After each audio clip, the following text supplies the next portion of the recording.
นะเกี่ยมาเป็นพักเข้าสุมาลาโทษที่ว่าเป็นปุ้ยกลางก็สองทับกลางเด้อได้ทางเจ้าของสองนี่ก็เป็นแต่งสุมาลาโทษนี่ก็ต้องแล้วก็แม่แก้วเยนไม่โตหมูซีเซนเป็นซีเจกลางเจละแสนกีบนี่ผู้กระทำผิดก็สองทับกลาง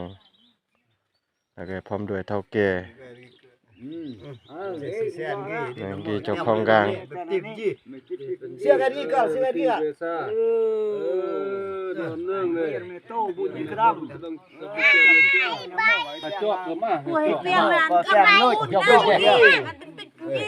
หมูซีเซนกีบตอนหมดยกเลยทำมันพูดเมื่อกี้น่ะการคงในเบียร์เบิ่เลยยับเลย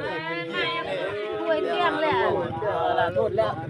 มาดูแดงให้ดิ โอ้มวนแล้วปิดแล้วเตียงแล้ว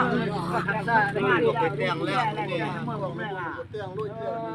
แปะเนี่ยเกถึงตัวเดียวกินเนี่ย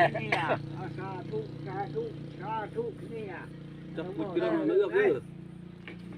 จับมุ้ยกันเด้เด็กจ้อยอ่ะ อย่าก็อย่ามาเลยจิ้มเอามือละ เนี่ยบัดกำในเราให้การบ่นี่คือลา อย่างนี้ในทาง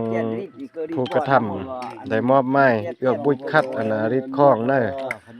ยี่แม่นเจ้าของกลางยี่เป็นผู้กระทำผิด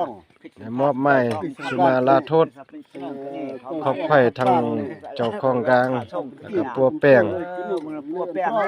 ล้ว บุญมือกระดองแล้วก็บุญมือแก้ว เฮียนไม่โต เฮียนไม่โตทำโดยเท่าแก่ย่อ จังปฏิเป็นยี่ต่อยอการวัด บัดที่ว่าไว้ใช้ให้พรอันลำเบอเลยยัด มีก็ บุญตาม จังบ่พูดใช่มั้ยบ่พูดเลยจังความล่ำบ่จีจัง เสร็จประตูมา จังเอียนึงจัง เนี่ย นึงจังเอีย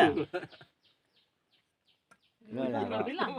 อย่าลุยน้ำปุ้ง บ้านแถวเว้ยเสียง 37 39บางที7